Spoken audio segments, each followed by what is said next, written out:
Anyway. It is a lot different now. Yeah, but how about you? What do you think the biggest problem for a guy to face? Oh, I don't know. Do you give guys a hard time? Well, I'm very picky. I don't think I give guys a hard time. I think if I don't like you, I make it very obvious from the beginning. So I don't like leading people on, because I think I don't want to waste anybody's time, I think the biggest problem in Singapore is that a lot of girls are a lot more eloquent and outgoing than men. That's why guys like him probably have more luck because they come to Singapore and they speak well and they're outgoing and they've got like they're quite liberal. Yeah. Girls are very drawn to guys who can express themselves, and I think that a lot of guys in Singapore can't. Except for guys that I meet in the industry, obviously. Yeah. Like you and everybody here. But if you go to a firm like an engineering firm or something, chances are I think the girls are a bit more outgoing and they're more expressive than the boys. I don't think so. I think it's equal though. I think it's equal. I think it is. I think it is. Guys can be quite flat and being like yeah, I know. I think Singaporean women can be quite flat. Really? I think it goes. Are we talking about the same flat? Yeah. My girlfriends, Brian. I think that part of that intimidation factor is also there.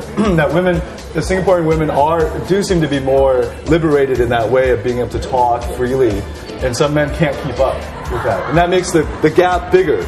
Because if you're in a country where everybody is like that, it's harder to stand out. But like you were saying, if you just stand out a little bit, if you have a little bit more social freedom than everybody else, it's a big advantage. At the risk of going off tangent, why do you think Singaporean men and women are a little bit more inhibited than say like our Western counterparts? Well, I think part of it. Well, I wasn't. And please don't say Asian traditional values because I think that's a cop out. Actually, I think that was co-opted by the Singaporean government. One thing that I've discovered is coming here for about a year now is that there are little things that people that make life very easy.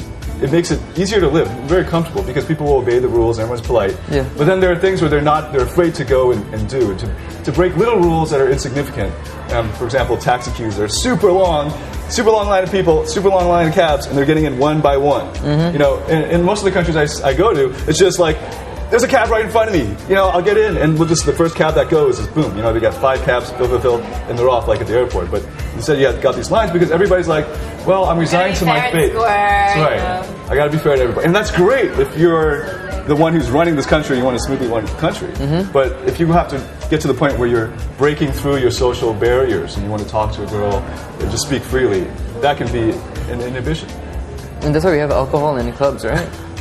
The bad part is alcohol goes, and then suddenly when you're drunk, you suddenly become this totally different animal. And you're out of but it becomes like sort of an icebreaker. I mean, in moderation, alcohol is always good. I'm not condoning to be an alcoholic, obviously, but everyone needs to drink now and then. I mean, if you're to listen up. Yeah. I mean, well, it doesn't help that Singapore taxes the alcohol so much.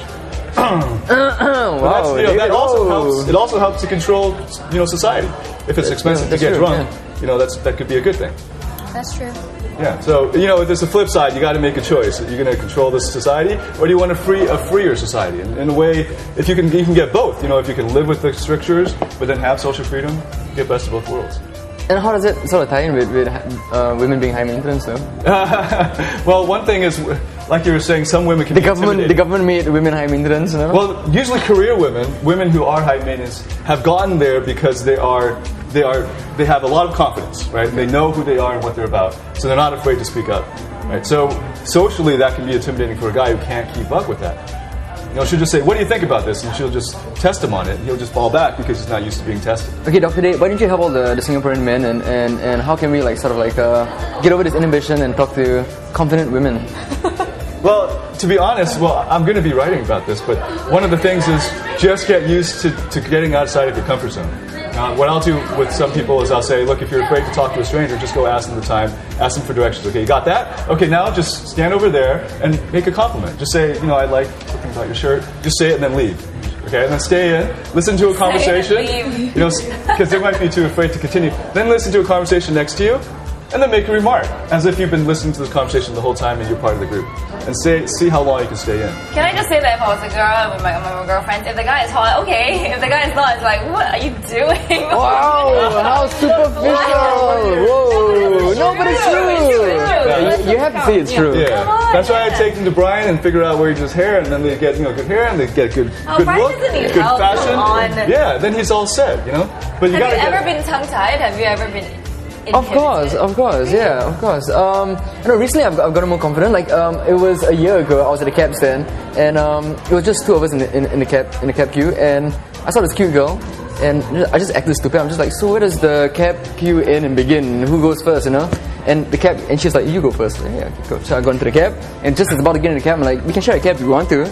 Where you going? She's like, oh, I'm not going anywhere with you. I was like, oh, okay, bye, boom. But at least I tried. At least I tried. Yeah, that's. I don't think. See, That's cute. That's why I disagree. I don't think Singaporean women are ready for someone who's. Because I wasn't extremely forward. I didn't come on too strong. You should have just been honest at that point. I mean, what you did was great, and it shows that you have quite a bit of social freedom. Doesn't mean they're not ready. That doesn't mean that they're inhibited. Maybe they just didn't want to. Maybe she has a boyfriend, or she's married, or you never know. The thing is, now you never know. Inhibited. And what you could have just done Can is you keep just to your be honest. options open though? Close the door and say, look, I just said that because I wanted to get to know you. You're really cute, and and then just introduce yourself. Yeah, no, I do think honesty is the best policy, but don't women find honesty sometimes a little bit too? And the kids use the word emo. Like if a guy is too emo, they like a guy who's confident. Well, if you're Obviously, confident, you can be honest, because honesty is hard to do. A lot of guys pretend like, oh, I didn't really notice how hot she was. I wanted to know where the taxi queue ended. And that's just being dishonest. Yeah. Actually, you knew where it ended, and you knew where it began, and you were lying. So just be honest and say, look, Some are lying. you're really cute. And that's all. At least can I have a number or something? Because no one's gonna hop into a cab with a stranger. It's not because she's inhibited. It's just that she's a good girl. It's true. Would you want to go out with a girl who got into just like a guy wouldn't marry a girl that he. It's so true. that way from the first night. But you're also already more socially free than most. Yeah, most you men are. here. I think. Yeah. I think I make up the minority, not majority, though. On both sides of the gender, I think. So there we have it. We learned that Singapore has a lot more to learn in terms of social freedom, as David Tien, Dr. Date from TNP, has so willfully shared. And we've also learned that Singapore women aren't actually that high maintenance, right? They can be. Not all of them are. Well, thanks so much for joining us. We have Jamie Yeo, we have David Tien. Thanks so much for joining us here at Starbucks. I hope you enjoyed the discussion on Crossfire. Thank you.